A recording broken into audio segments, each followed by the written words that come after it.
This is the stuff dreams are made of. I'm writer-collector Ryan Condal. And I'm writer-collector Dave Mandel, and you're listening to the original movie prop collecting podcast. Goddamn, I'm getting good at that.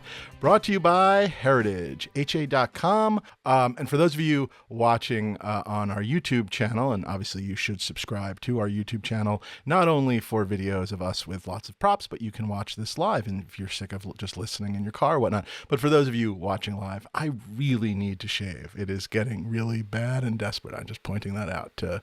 You know, since we lost Manscaper as a sponsor, I'm at a loss. Just it's out of control, Dave. Head to toe, just everything is growing. Yeah, no, I need to shave my face, and it has gotten to the point where I can feel like if I shave, it's going to be so irritated that it makes me not shave, which makes it that much more irritated. So very exciting. It's that worse. Have you ever been bearded, Dave? Not really. Not really. I've gone it doesn't. It kind of is this, basically, maybe a little bit more. Like, it doesn't, I don't know, I've never let it go on like a year, but I definitely would let it go like a couple of months during productions and things, you know, but nothing, it never, I don't know, it was never like, I was never going to play Tevye in Fiddler on the Roof, I guess is what I'm saying. Very good. Yeah. So kind of like Drunken Bender is sort of the... better than many who I guess can't really grow beards, but not as good as those that can. So somewhere very much like a 5 on a scale of 1 to 10. Yeah, right.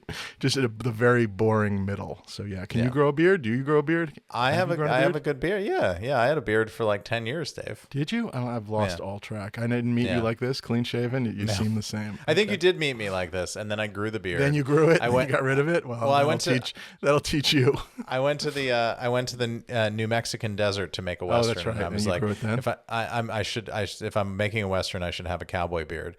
And then I kind of, my wife liked it, and then I didn't shave it. And then cut to basically COVID, making a show and wearing a mask every day. Oh, did it make it that for long? 12 hours. Oh, I didn't even remember. Gosh. So season 1, it was bearded Ryan, and then actually most of the way through season 1, I finally had enough because it was just so irritating, and I shaved it, and then I immediately regretted not shaving it earlier because the comfort so level, much comfort. Yeah. Yes. Just horrendous. So you guys remember masks, right? Everyone remembers masks, right? Everyone. You're listening to Beard Talk, brought to you by Heritage, HA.com. It's our podcast about beards and COVID. It's the #1 beards and COVID podcast in America. Brought to you by Manscaped, maybe. Brought to you not by Manscaped, sadly. Please come back. Yeah. Please come back. We're in need of some scaping. What's new in props? Ryan, do you have anything? This one, I was going to tell a story, but I realized where this one is airing, the story that I was going to tell will be absolutely irrelevant. So I'm going to hold it for the next episode we're recording, which will air before this one. It's sort of like the end of Superman, like, where the globe is being reversed. And I don't know where and when anything is, but anything new in props that you feel safe that you can talk about. Got it. Yes, I do. Actually, I have a prop here. So I have visual aids. How about that? Ooh, I love it. Oh, and then I have another one too, Dave. Ooh. I brought 2 visual aids tonight. So this is, we were talking about this on a podcast some time ago, and I like this where I talk about things in the podcast and then people just give me things. So this one was absolutely free. It was free of charge. I'm very grateful for it. But we had talked about, I forget what the context was, but we were talking about animation cell collecting maybe, and like what kind of cells that you would have. And I expressed my love for the great cartoon Danger Mouse. And the wonderful Tim Laws showed up at my house. God bless him. Oh, look at that. That is and fantastic. Brought that. How good is that? That is fabulous. I know what Danger Mouse is. Not a show I ever saw, but that looks like an incredible cell. Certificate of authenticity too. So how about that? Is that the creator of Danger Mouse who signed it below? I don't even know. Or is he long? Well, it just says DM. Okay. DM, which I mentioned is Danger Mouse P12. This is the creator. Yeah. That's who I was sort of vaguely not pointing to. Oh no, maybe not. Cosgrove Hall Archives. I should do more research. Well, either way, gorgeous. No, I think it is. Depicts the character Danger Mouse, designed by the Cosgrove Archives. I think it is. I think it is him. We'll say it's him. All right, so now that you got that, what's on your animated cell list that you would like people to knock on your door with? Yeah, I spent $300,000 this week buying other animation cells. No, I really I'm okay. I think there actually was this weekend a giant Heritage animation auction. There was, and I tracked it all week just because my kids love it so much. But there was a really nice Totoro cell in there, and it was sitting at like 2K, and I was like, maybe never does 24. Yeah, so I was like, no, that's something where you got to find the one you want, make the decision. I'm buying this. It's going to be what it's going to be, and it's your one, and you're done. And you never buy another one. And the good news is, one day if you ever decide to sell it, it will be that. Maybe it'll be up. I mean, that's not the reason, but I'm just saying that I'm not sure. I can't speak to the rest of the Miyazaki oeuvre, but Totoro will forever be Totoro. So but. Yeah, you didn't win it. Sorry. Yeah, no, I did not win it. But I'm generally okay. I mean, this is very fun to have, and it's a nice representation of that art form. And I mean, you saw it. It's that frame. I mean, I couldn't imagine getting a better Danger Mouse frame. It's him and Penfold running at the camera. It's glorious. Everything you want. The end. Yeah. No, it's perfect. So thank you to Tim. Dave, I can actually cover your what's new in props today because that wasn't the only thing that Tim left at my house, my friend. Oh, I forgot. Oh, look at that in all its glory. And I thought he was holding sort of I guess it's like he's holding a doll. I don't know if he's holding a baby, I think. It's a baby? He's very confused. Yeah, he's stolen a baby. It's got some French on it, which I can't translate. He's stolen a baby, and he's going to drive really fast in his car. Can we read the French? Yeah. Oh, hey, not a word. La journée. Oh, hey, la journée. I don't know. But it's adorable. It's very cool. It comes with a already built display stand. You sort of get it, right? Now that you have it in hand, you sort of get it, right? I like him. I like him, and he might just stay here for some time.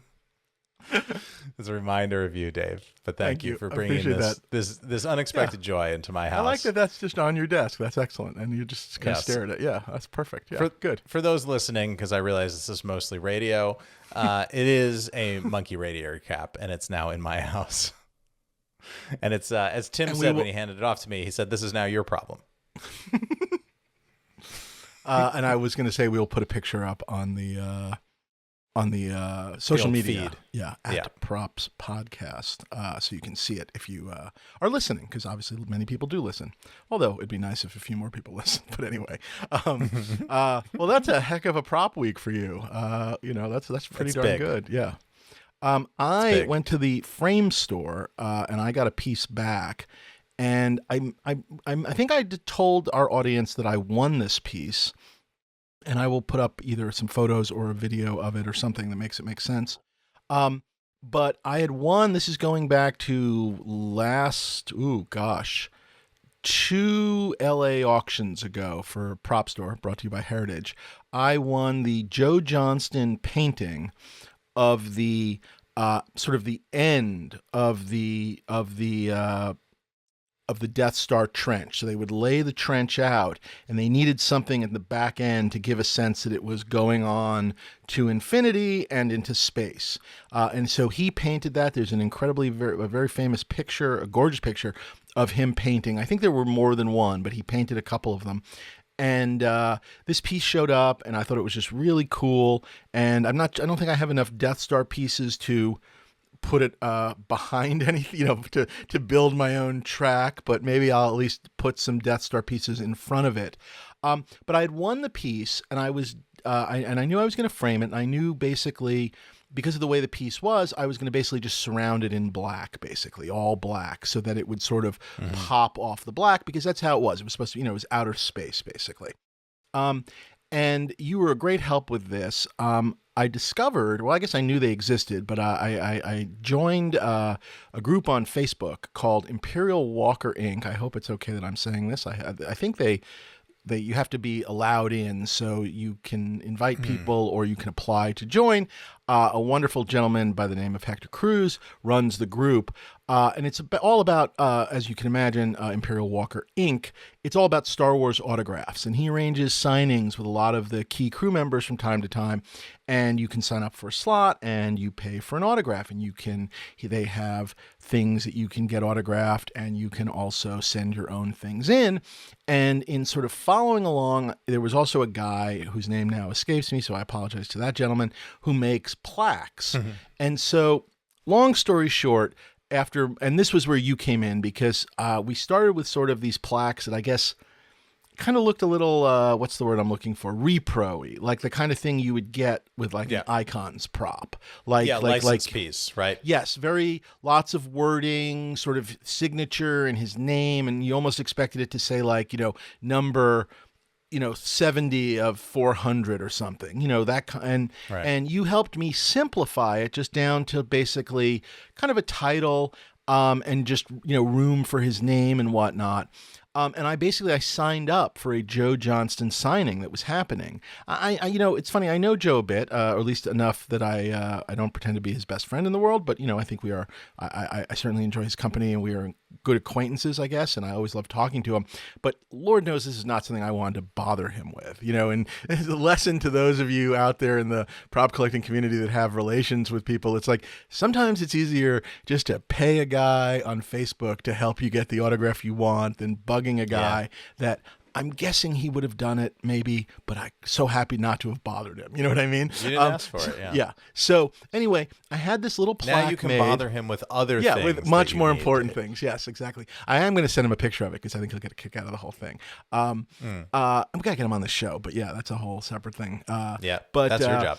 Yes, I guess it is now. So at least I can bother him with that, right? Because I did. Because when I say you have to come on the show, I did not bother you with an autograph. So yeah, but you helped me with the plaque, and I think it came out really nicely. And Joe signed it, and then I basically framed the object basically with a little plaque underneath it, with his signature on it. And at the same time, while I was at it, I paid for and got him to autograph one or two of the pictures of him actually painting it, which is really cool as well.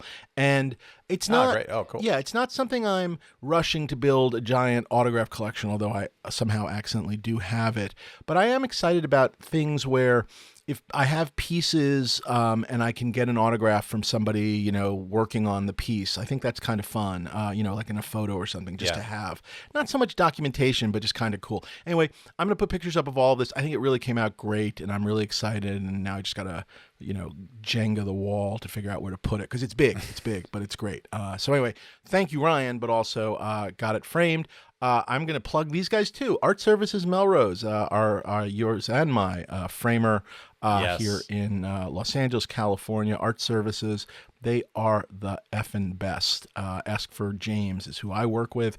They do Picassos and stuff one day and important gallery stuff, and then our nonsense, which always makes me very happy that our nonsense I remember is safe there. I think I might have mentioned this before, but you sent me in there, and everyberry's nervous with their stuff. Yes, of course. I'm nervous too, but God, these guys are great. And where is it going, and who's handling it? And I think the first day I walked in there, they had a Liechtenstein that had just been framed that was on delivery, and I was like, okay, I think here's my Terminator 2 nuns thing. Yeah, exactly. Yeah. Can you frame my Danger Mouse? Yeah, they're great. I do need to have that reframed. Actually, over this shoulder, that is a Art Services frame there. My Conan original art, which obviously was something that I wanted great care taken of, and you can't really see it at this distance, but they did this beautiful thing with it because it's a stretched canvas on board, and I wanted it mounted in such a way that honored sort of the way Casaro presented it to the studio. You were not looking to cover up and hide sort of the less pretty parts, which is a way. There's different philosophies on framing, and by the way, we could do an entire framing show. We could bring someone on, but continue. Sorry. Yeah. So I wanted it shown at kind of as it was the whole piece, sort of warts and all, or sort of not warts, but under the hood and all. And it's all stapled to the wooden frame that it's on, so it's completely original. It's the canvas on the wooden frame, and it's floated on this in this really nice mat. But you can see the piece is 3D, so it sticks off the back of the mat, and you can see the whole thing instead of building a box frame that probably would have matted that and hidden it away, which is another way to go. But I just wanted to show, because a lot of people look at that piece and it's such a it's such a well-known image that people go, oh, is that a print or whatever? And that just immediately disabuses them of the idea that it's a replica or a print or anything else like that. Years ago, I bought for Becky. I may have told this story, so forgive me, audience. Lord knows in other podcasts it drives me crazy when the hosts retell the same story over and over and over and over again. And I don't think I've told this, but if I did, I apologize. But we are at least thinking about it, so if that helps you. A lot of podcasters have made careers out of that, Dave. I think it's good company to be in. Yeah, I guess. It drives me nuts, though. I mean, it really does.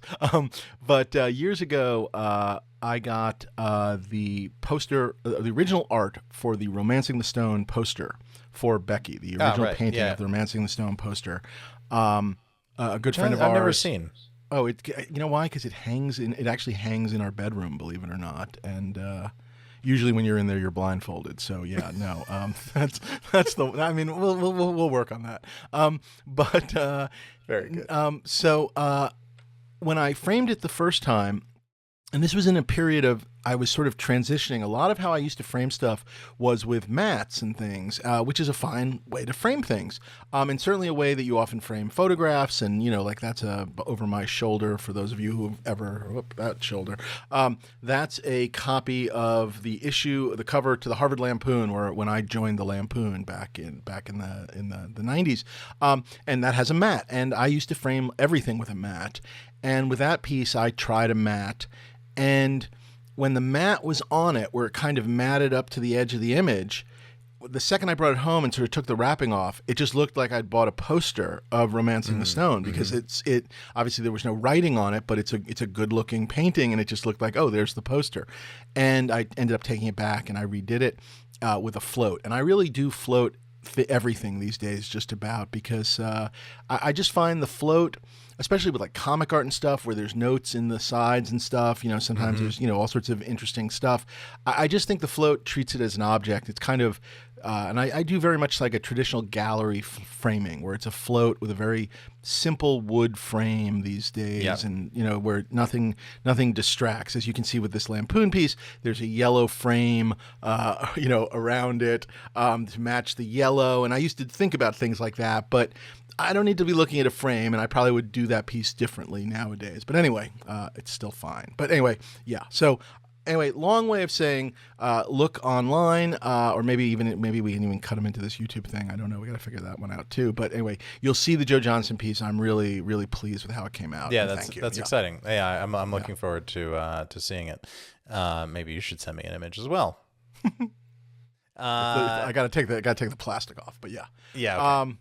Which does not in any way, shape, or form get us to this week's episode. And Dave, you're not going to sell your Joe Johnson piece because I am a collector. Yes. What we wanted to talk today about is, and it's funny sometimes when I meet newer collectors and start to talk to them about the hobby in general and certain things, and I think every collector has these things. I have my own sort of rules of collecting.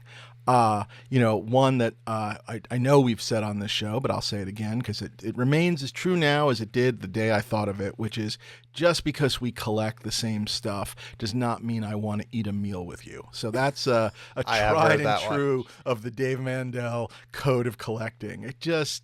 We can all collect, doesn't mean I want to sit at a table with you.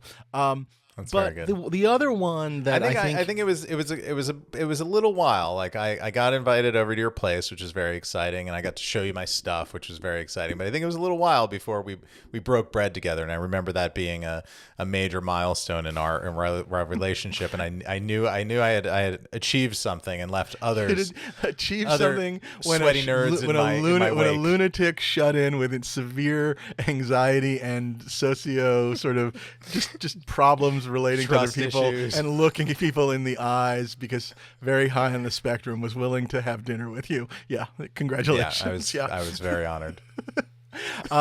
But the other, or not the other, there are many, but in one day maybe we'll do an episode about the rules of collecting. But the other biggie is, and we've said this, I know we've said this on the show, but we want to talk about it today, which is you are either a dealer or a collector. And I have no problem with dealers. I Many of my friends are dealers. I have dinner with many dealers. Dealers were at my wedding. Dealers were at my children's, bar and bat mitzvah. I am very close to many dealers, but I am friendly with the dealers that are dealers. And I have a giant problem with basically dealers pretending to be collectors, I guess is the easiest way to sort of say it. Because very few collectors, I guess, pretend to be dealers. So I guess it's really people that are dealers sort of saying they're collectors. And I think it's just a giant problem. And it's not unique to prop collecting. It is all collecting. I think in every field, I certainly see it in original comic art. You are sort of meeting these people and, they're talking to you about all their loves and whatnot. And God forbid you ever sell them something because it's their favorite thing, or cut them a discount if you're selling something because, it's their favorite and they love it and they treasure it and they had it on their wall when they were a kid, or it's their favorite movie and blah, blah, blah, blah, blah. And they turn around and sell it, 4 seconds later. And that's a dealer. And again, not the dealer part isn't the bad part. It's the pretending, because a lot of it often does come with lying. And I just have a giant problem with it. And I think I don't know. I guess I'll say increasingly creeping more and more, I guess, as no shock, as prices have gone up in our hobby, I think you are seeing it more and more. Ryan, just on just top of the topic, where give me your sense, or where do you come at it? Yeah. I mean, it's funny because I never really thought about this until you, at some point, I think you were in a good sort of big brother kind of paternal way. I think you were ranting at me in a way of tough love and help and whatever. And as you have done at points in my career as both a collector, as a screenwriter, and lots of indignant ranting from you, which I've always enjoyed and have appreciated. But yeah, I mean, I hadn't thought about it much, because I do think this is actually quite a bit more prevalent on the other side of your collecting fence, it is more prevalent in comic art, because I think it's just easier. There's more art, and it's easier to carry a portfolio around under your arm and say, oh, this is stuff that's for sale. This is what I'm collecting. And also there's just more churn, right? There's more movement. There tends to be, there's multiple auctions every year going on. There's tons of private dealing going on back and forth. There's comic art fans and private sales and classifieds and, trying to upgrade your piece and move up to another thing. And it's something that I took to heart. And I think the context that I remember you first mentioning it to me under was in discussion, and this is where it kind of comes up, and this is sort of the insidious side of it, I think. It was in the context of an auction or something, when I was going for a piece and somebody else was maybe interested in the piece, and you were like, don't back down, don't give way to that person, because they're a dealer, they're not a collector. And I sort of raised an eyebrow, and it was the first time I had heard that in context. And then you went on to explain what that meant, because the way I had seen that person as a collector, not a dealer. We're not talking about people with websites and business cards and whatnot. Course, yes. It just really does mean that anything they buy. If you sponsor this podcast, you're safe from our withering judgment. No, and by the way, and again, it is the thing of like, this is not anti-dealer. It's just to thine own self be true, I guess is what I am really saying. Yeah. It's the deceit, I guess, is the part that seems to come with it that I don't enjoy. But yeah, no, there are the thing that has been happening in comic art, and I am now unfortunately seeing it in our world, is something sells, let's say, one, or maybe it's not the immediate, but let's call it, easily, 2 auctions ago or something like that, where something sells for a really good price. And now all of a sudden it's sort of being offered to me, and it's, being offered to me sort of at the number that it was sold for, which starts to make some sense. But then all of a sudden, it's always a funny range of like it's a higher number, then it's the number, then it's lower, and it just doesn't, none of it makes sense. And I don't know, I'm starting to see more of like, are you buying these things, bidding on these things to sell? Because I don't think it's like people getting in over their head and like, oh, I got to get out of this prop. It just sort of seems like they're buying something to take a chance on there's money to be made. And it just, I don't know, it's sort of bothersome.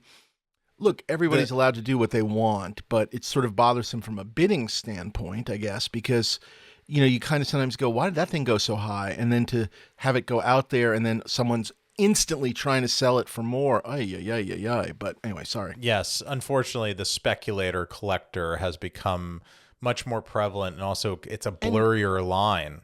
And I'm sorry, and really quickly, I would call the speculator collector a dealer. I mean, you can classify them in any which way you like, but that's a dealer. That is somebody who is buying things for resale. When and how and whatnot. But that's what's going on. Yeah. Yeah, and look, I mean, I spend a lot of money on this collection. It seems to only go up from year to year.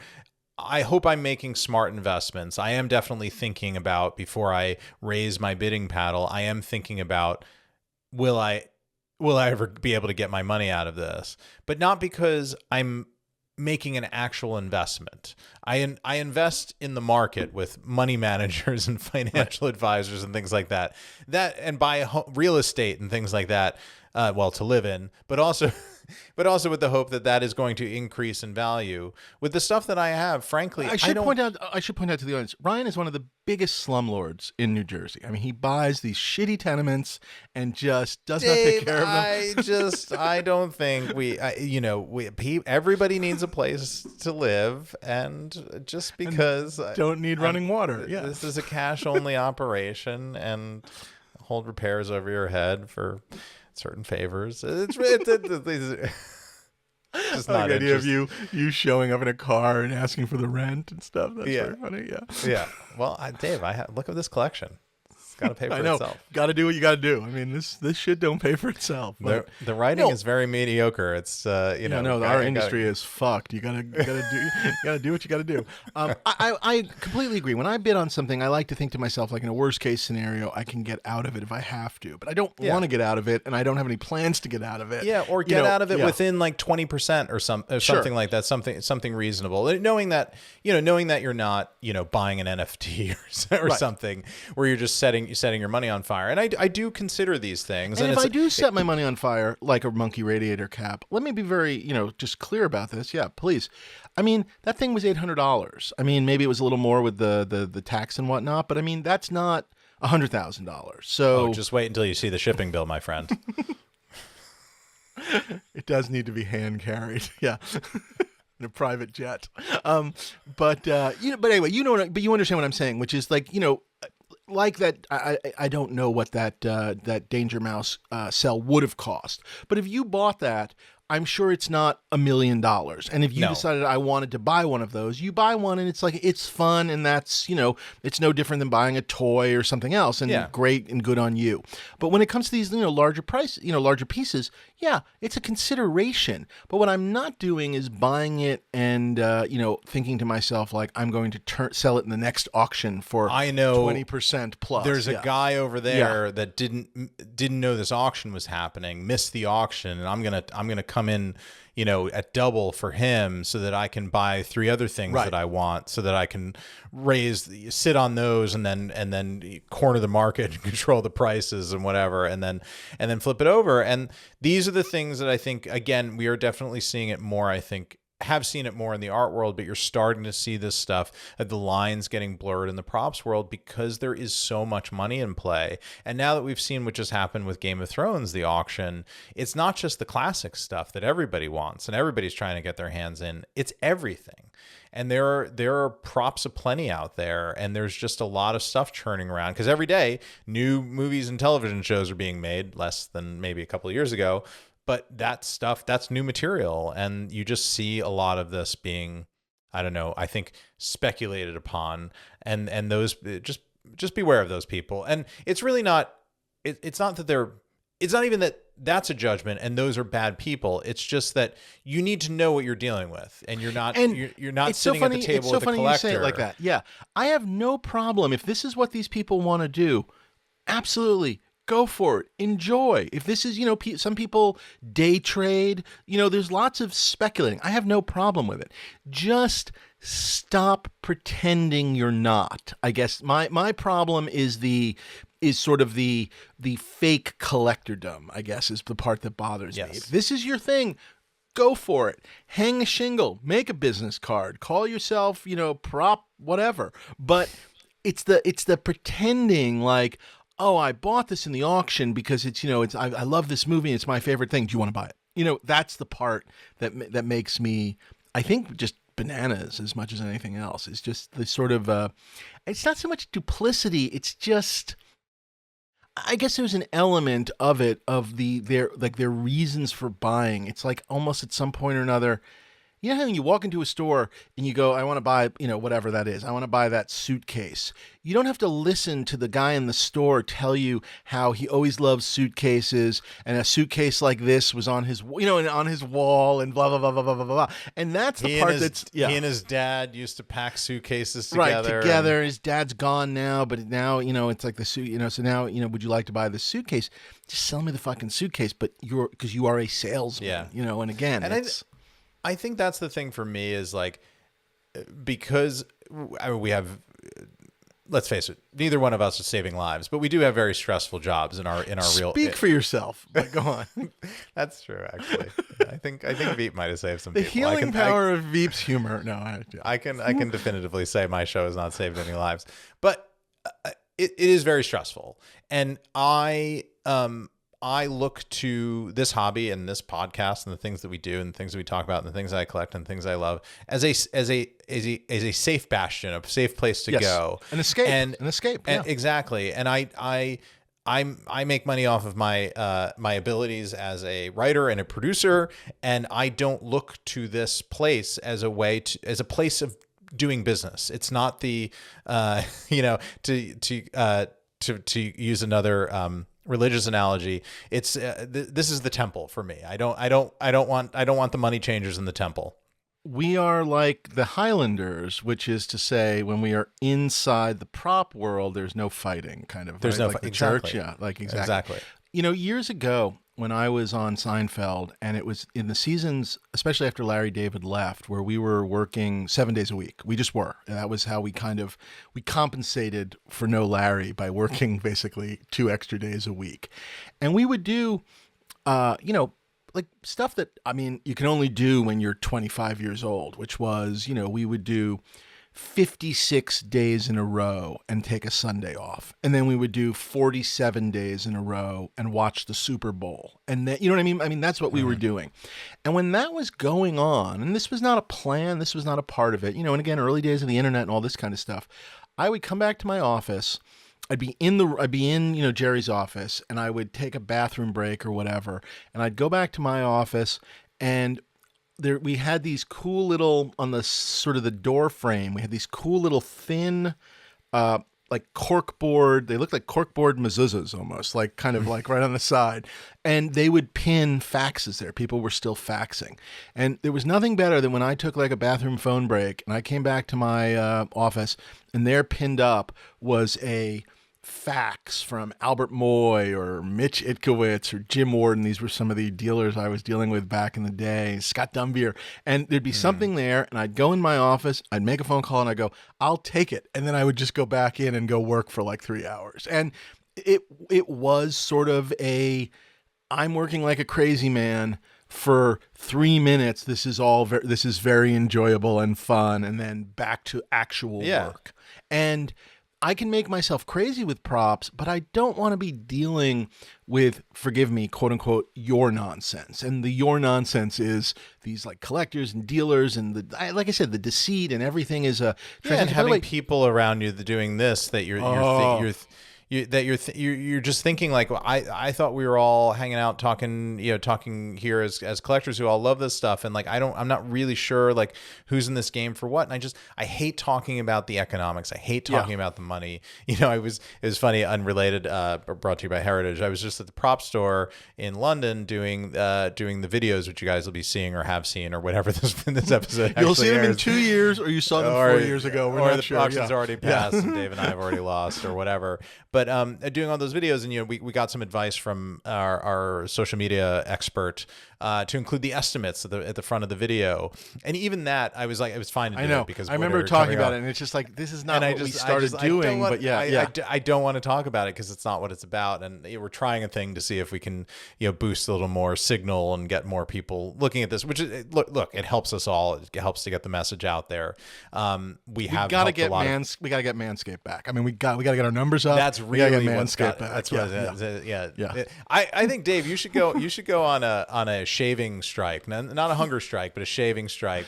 Dave doesn't shave until Manscaped comes back. Come back, Manscaped. It'll be like Northern Ireland in the 1980s, and you'll be on the nightly news, and somebody please get Dave a razor. 407 of the shaving strike, because Manscaped doesn't even know we exist. They have no idea. Nope, I just never. don't shave for like 10 years, and they're like, wait, what? No. The person that actually sent us all that free stuff was actually fired for sending it to this podcast. So even that person who once was aware that we existed does not exist at Manscaped anymore.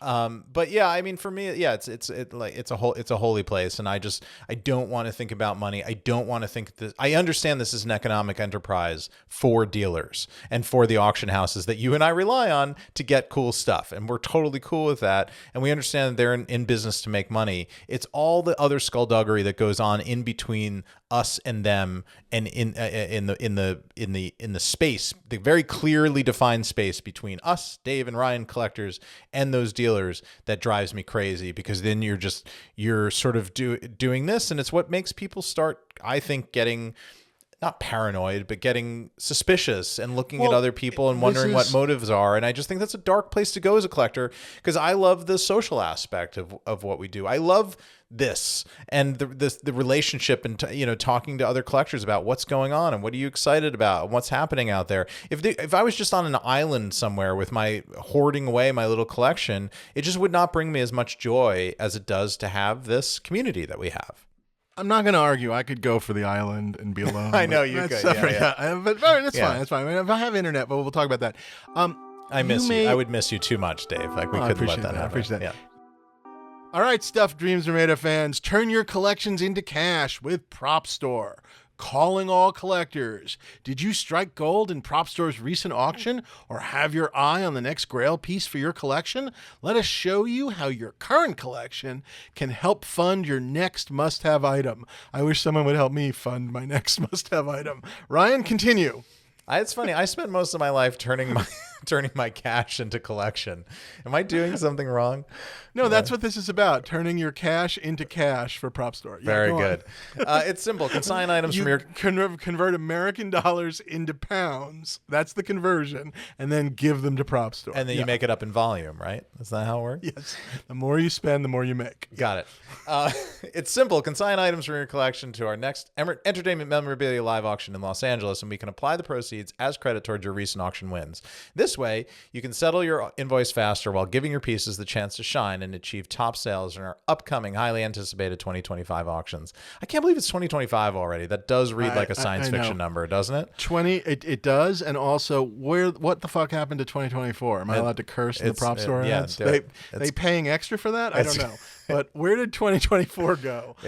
Prop Store's next live auction is this Los Angeles, March 2025. But the clock is ticking, I guess, on our lives as well. Consignments close at the end of December. So actually, you're seeing this now. You've got a couple of weeks, basically. So you've got the rest of December if you want in. So if you're getting ready to sell, here's why consigning with Prop Store is the ultimate win-win. Number one. Okay. Top tier results. With over 25 years of expertise, we've earned a reputation for achieving incredible prices, like the recent $305,000 sale of the iconic Marauders map from Harry Potter. Number two, unmatched expertise. PropStore's team of experts will work to meticulously research, screen match, authenticate, and professionally photograph your content, ensuring they're showcased to achieve the best possible results. And achieve, also. Achieve and achieve. That's the posh pronunciation of it. Number three, no interest advances. Need funds for that next prop purchase? Qualifying items valued at over $5,000 may be eligible for interest-free cash advances. So if you have a prop... go ahead. Sorry. So if you have a prop, costume, or poster or unique collectible you're considering selling, now's the perfect opportunity to discover its value with a free, no obligation appraisal from PropStore's team of experts. I was going to say, and number four, Dave and Ryan will probably bid on it and either run the price up accidentally or win it and pay for it, because we seem to be... Every time I look at a lot of their big, not the Marauders map, but when I look at like a lot of the Prop Store, like biggest sales ever, like we're responsible for a lot of it. So anyway, it's because of the great advertising on our podcast. and our bidding, which has nothing to do with the podcast. But anyway, yeah. It's us needing to stay relevant so that we can continue doing our no money making podcast. Is that why we're bidding? That's so right. That we have something to we have to have it. Say, what's new in props? I've got nothing for what's new in props. I better bid. That's what I keep telling my wife. It's like, what do you expect me to talk about this week on the podcast? Bid on the Marauders map. Contact Prop Store's Director of Consignments, Art Andrews, at art@propstore.com. That's A-R-T, art@propstore.com. Or head to propstore.com/sell. That's propstore.com/sell to kick off your consignment journey. The deadline for the next auction, once again, is fast approaching at the end of December, so submit your appraisal requests now to secure your spot in Prop Store's next record-breaking sale. Let Prop Store help you turn your collectibles into cash while fueling your collecting passions in 2025. You did something that our audience of listeners, again, I'm sorry, listeners, you're just getting fucked today. You did a little something with your hands. You did kind of a Silas Marner kind of greed, kind Mr. of Burns. like, yeah, yes. there Mr. Burns is, I Excellent. think it's originally Silas, but yes, Mr. Burns, like, well, look at all your props. And the truth is, I stopped inviting people over, or I stopped having sort of an open door policy at my condo because of this exact reason. Now, more so on the comic art side, where people were coming over, kind of seeing things and, thank you, I'm a collector, this is so great to see. And then finding out, 2 days later that they were sort of shopping my collection, basically assuming that they could make a big enough deal, that if someone was willing to give them $1 million for a piece on my wall, that they might be able to come to me and offer me, start at 500, 600, 700, 800, 900, whatever, anything that they could make a profit. And you just kind of go, at some point you just go, locking the door, not letting anyone in. And, I'm not going to lie, COVID made that a lot easier as well. But I mean, it just was sort of like, just not interested. I don't know who these people are. I don't necessarily want to just have someone in my place without figuring out, who they are. And I hate to say screening them to some extent and, double checking and checking with the people I know. And the other thing I was going to say was, when I think about, the great thing about this collecting, as you said, is the social stuff. And when I think about, I'm 54 years old now.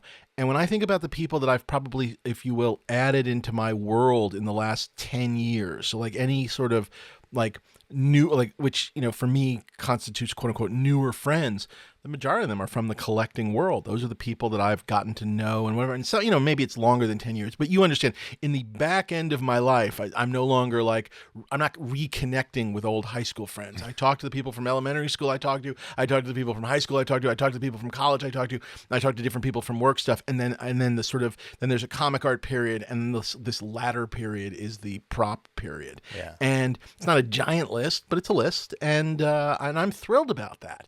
But these are people that I am not worried about, like, that are constantly clocking my stuff and trying to get one over on me. And I want to, I before people get all up in arms, and I they think will be. Yeah, I'm sure everyone will get very upset. And look, I think we've given a pass to the dealers who admit they're dealers. And I also want to point out, I am very aware that not everybody has an unlimited budget, and that people do have to buy and sell and make choices on upgrading and things of that nature, or deciding, I'm going to sell these two things because I want to buy that. Or let's go one step further. People who have just said, something has come up in our life. We have an opportunity. We're going to buy this, a house, whatever it is. We're going to sell these things. That's not what we're talking about. That's not what we're talking before about. Everybody starts to go, but.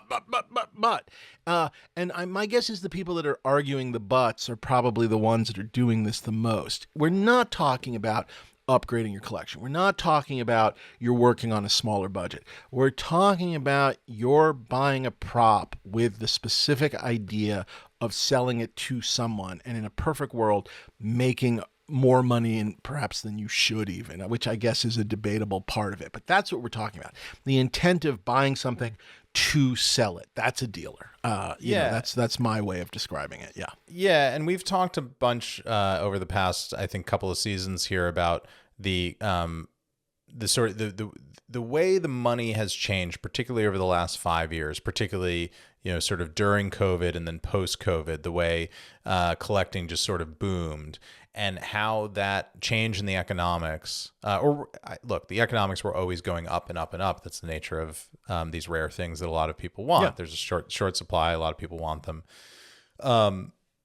The way COVID accelerated that, or way that happened during that period, brought a lot of bad behavior into the hobby, and we've talked.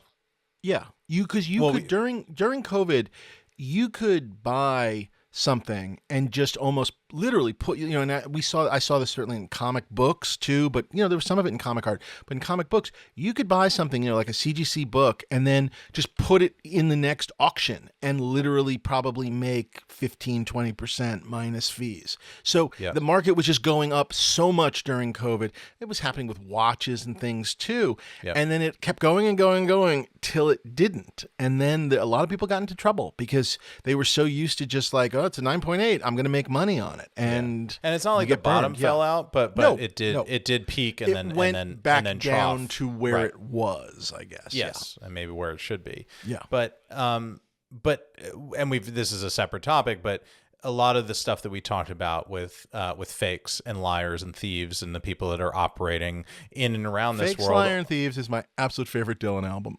I'm sorry, go on. Very good. And somehow this topic of dealer versus collector is very interwoven, I would say, I agree. With the topic of charlatans, thieves, fakes, and liars. And that stuff has not stopped. Believe it or not, the two podcasts that Dave and I did not put a stop to all skullduggery going on in our hobby. But some of those very people that are committing those things live in this sort of nebulous world of like, oh, I'm a collector. Look at all the stuff I have online. FS on Facebook. For sale. And it just all bothers me, and I think that's why the discussion of economics around this hobby bothers me, because that's not why I'm here. I don't do it for that. I rely on my other life to make money for me, so that I can come here and hopefully enjoy myself for a couple of minutes every day. Not so that I can find myself navigating a minefield of fakes, liars, and thieves. Thank you. No, it makes it less fun. And I think you have to ask yourself at some point or another, if a collector offers you stuff for sale, more than, I don't know what the number is, you know what I mean? And again, there are people, and again, it's like I keep wanting to make some excuses too, or not excuses, but also to pull some people out. There are some people that are great about finding stuff and then putting it up for sale. More power to you, but I think they're pretty open about it. They're finding things in the wild and they are selling them. They're trying to keep some of it for themselves, but they're selling things to, keep the things they want to keep.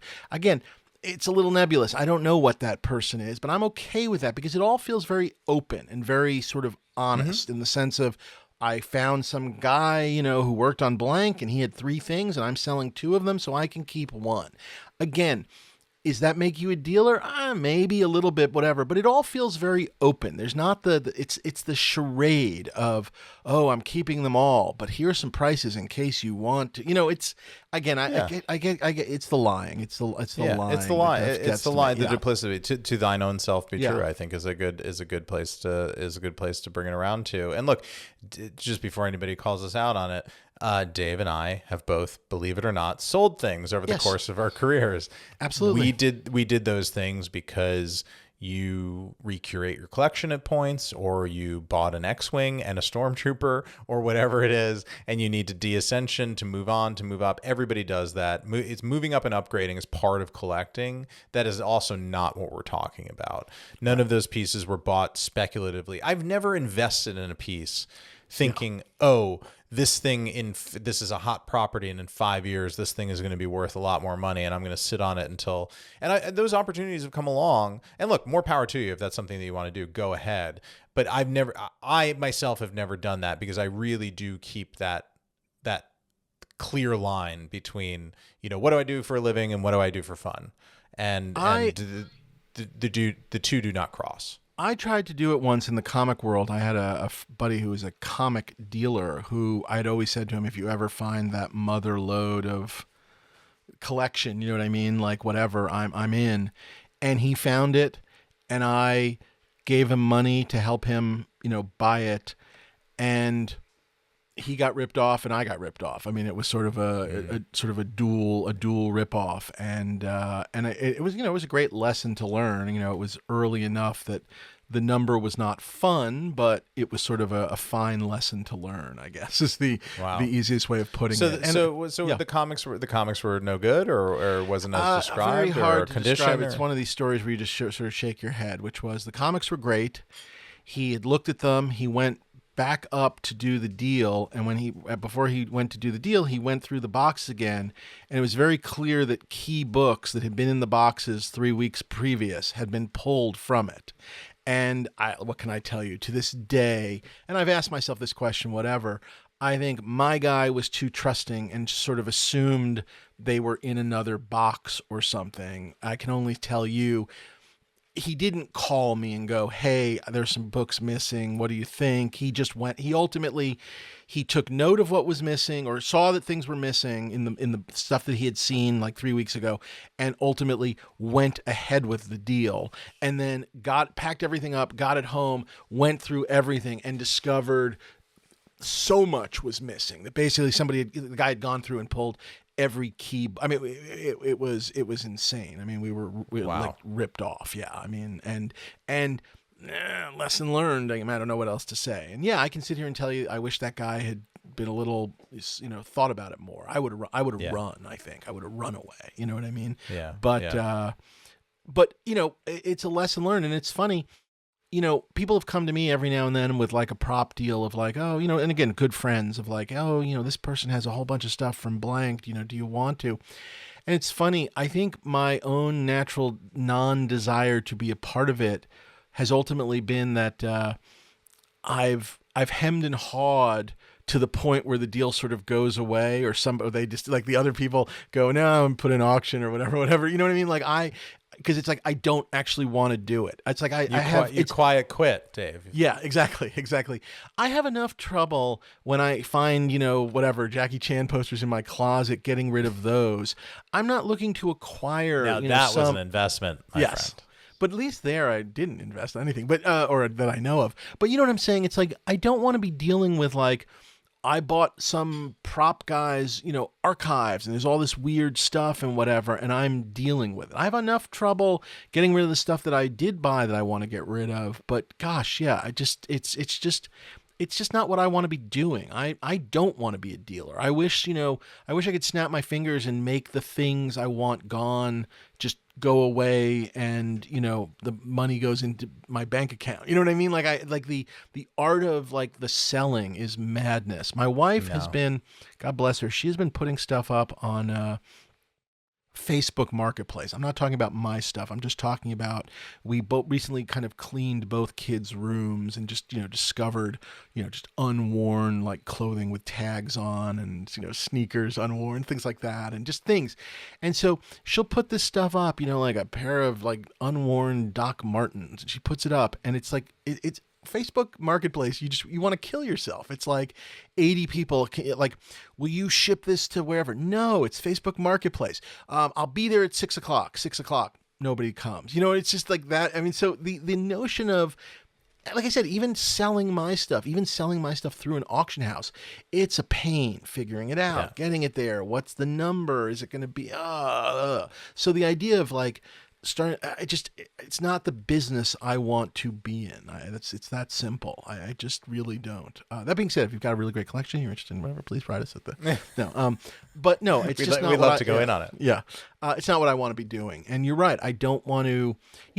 Sometimes people ask me about the collecting, and sometimes a little bit about the condo, and I always explain that my going over to the condo is it sounds silly, but like, that's my gardening. That's my puttering around the garden. Do you know what I mean? It's like I go over there and I fill a day, or I fill a couple of hours, and I refile some things, and I move something, or I think to myself like, oh, I'm going to pull this out and do a new display for it and whatever, and I'm trimming some stuff and I'm weeding and I'm whatever. That's what I enjoy. I don't want to be over there like, 20, 30, 40, 50, 50, 60. It's just not what I'm looking to do. I want to garden more, not livestock auctioning, I guess is what I was going for. Yes, livestock auction. It's just not the part of this industry. And again, I understand it's a fact of life, and I understand, it is. We have unfortunately chosen this world. And look, I think you and I can both say this. I long for the days where pulse rifles or I don't know, Star Wars, like a big end Star Wars item was $20,000. I long for those days. I used to love when I could spend and buy more. I used to love when I could buy more things in an auction, as opposed to now I get one thing, it's six figures, and I'm trying to figure out, oh God, now what? It's I mean, we do it, but it's certainly not as fun. So I long for the simpler days. I kind of miss those days. I came in. But even when you came in, still now seems like a bargain compared to where we are right now. Yeah, for sure. For sure. I mean, and just charting like stormtrooper helmets, you can kind of you can watch that progression. It's kind of wild when you think about it. Yeah, when I started, a stormtrooper helmet it had just crossed the 40 mark. Right. 40K. And when the Jedi first one helmet, when the first one went by 50, it was just like, well, that's as high as when I bought my first one, go. I set a new high water mark, and I did it in a sweat because I was like, there's so many of these things. Did I just make a mistake? It's a Jedi helmet. It's not a New Hope helmet. I've set a new record. No one's even spent on a New Hope helmet. And the joke now being, of course, that look where you are, and look where we are, and they keep going up. But that was 15 years ago. But yeah, I mean, I think that's a great point, Dave.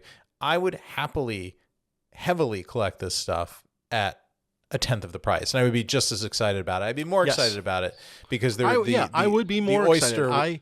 I still collect, but yeah. Go on. Sorry.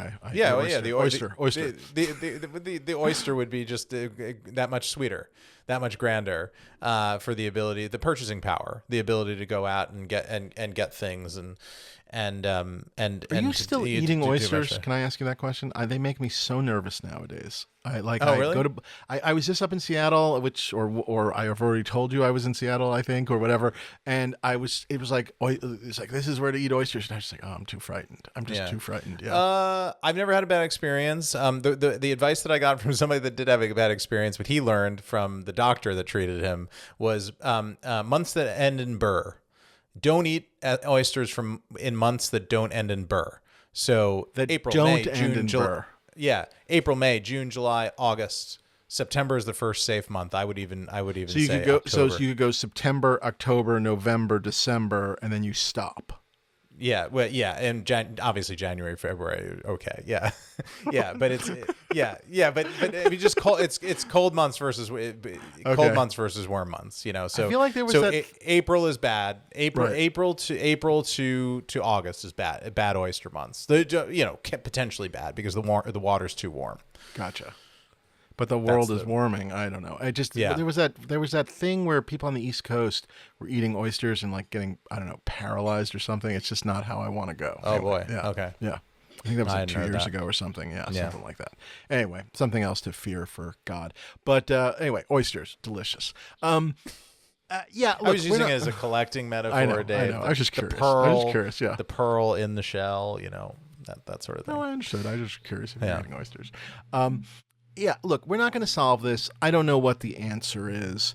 And again, more power to you if you want to buy and sell. Just, I guess on some level, just save the story. I just tell me this is what you're doing. I just keep going back to stop with the nonsense. Stop with the pretending. Stop with the.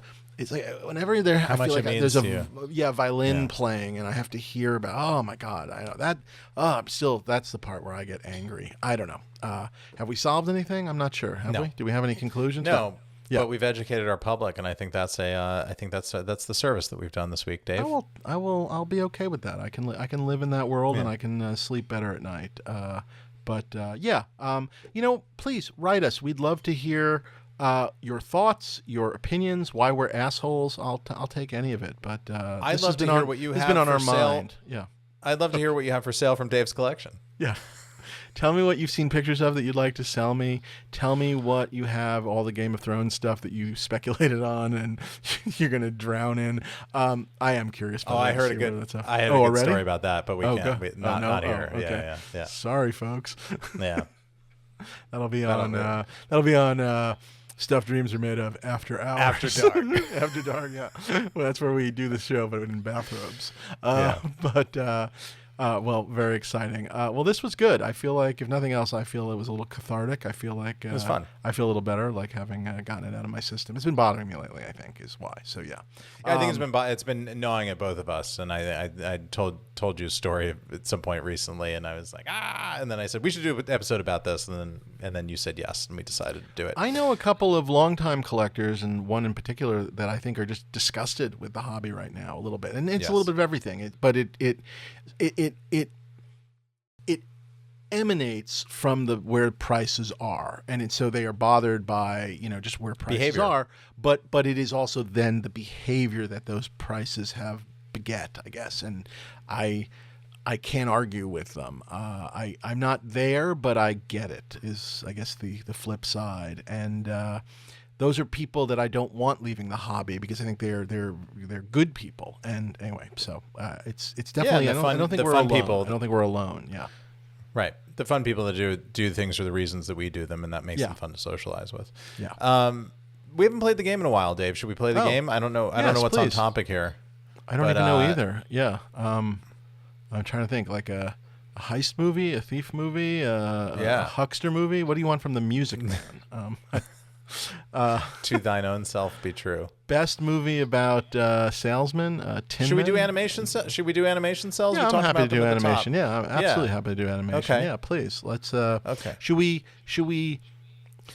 To simplify the world, should we try and go? What about should you want to split into two? Go TV and movie animation. Yeah, or cool. Just movie or something of that nature. No, let's do one. Let's do one of each. Yeah, for sure. Okay, great. Please go for it. You want to do one of You pick one, and I'll do the same, and then you'll do a second. So start TV animation. So what are you interested in? Let's do TV first. I mean, this is kind of simple, but I'll narrow it to specify it.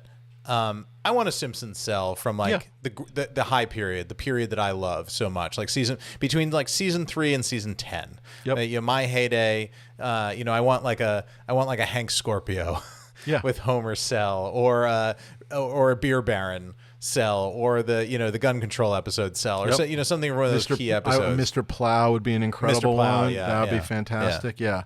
I wrote a Simpsons, or co-wrote a Simpsons. I did a Treehouse of Horror. A Treehouse, yeah. Yeah, but I did it when there were there weren't cells anymore. I think they did like a laser. They did some sort of one-of-one digital print for me, but that's cool. Not the same. Not the same. Yeah, not the same. Yeah. I've always been looking to see if any pencils showed up, if there were still any pencils for that episode that I did, but nothing has shown itself. But Treehouse of Horror that I co-wrote with my good friend Brian Kelly. You guys can check it out if you didn't. I loved that episode. Yeah. I got a big kick out of that. Those were always my favorite. I looked forward to those every year. Those were really fun. Yeah. Really There's a couple of early of those with Groundskeeper Willie as Freddy Krueger-y kind of thing. That is my absolute favorite. Yeah. And I also do not touch Willie. Good advice. Yeah. And the other one is the crusty doll, the crusty doll one. Yeah, that's a good one. The Rosemary's Baby or whatever with Krusty as the doll. Yeah, that's great. All right, Simpsons. That's a good one. That's a very good one. On the 13th day of the 13th month of the 13th year. That was a smarch weather. Such a good show. Such a damn good show. So thank God they're still making it. God damn it. So yeah. Yeah.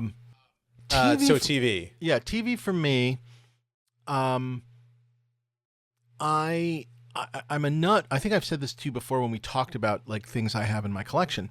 I'm a nut for the Super Friends shows that were on the Saturday morning cartoons, and I have some really wonderful pieces already from that, so it's sort of maybe harder to go, I need another one, but I do love that. I have something that I used to have in my collection. I no longer have it in my collection. I let it go when I was doing a really big comic art purchase years ago. And the number that I was offered was, the sort of like, it was wonderful and wild, and I let it go. But if I were to try and get something for TV, I would love to get a cell from the 60s Batman opening, the animated opening part cool. of the 60s Yeah. Batman. I used to have something, and it's gone now, and I would love to get it back, but I'd love to, if I could find another one that was solid, I would love that. So that's my good answer. That's my TV pick. How about movie for you? Is there a movie that hits I would you? also say Batman the Animated Series, because that was on Great show, sort of in my heyday, and really enjoyed that. So that would be another good one. On the movie side, Dave, this is a very strange choice and a deep cut. And I love Miyazaki. There's probably a Disney movie here or there, whatever.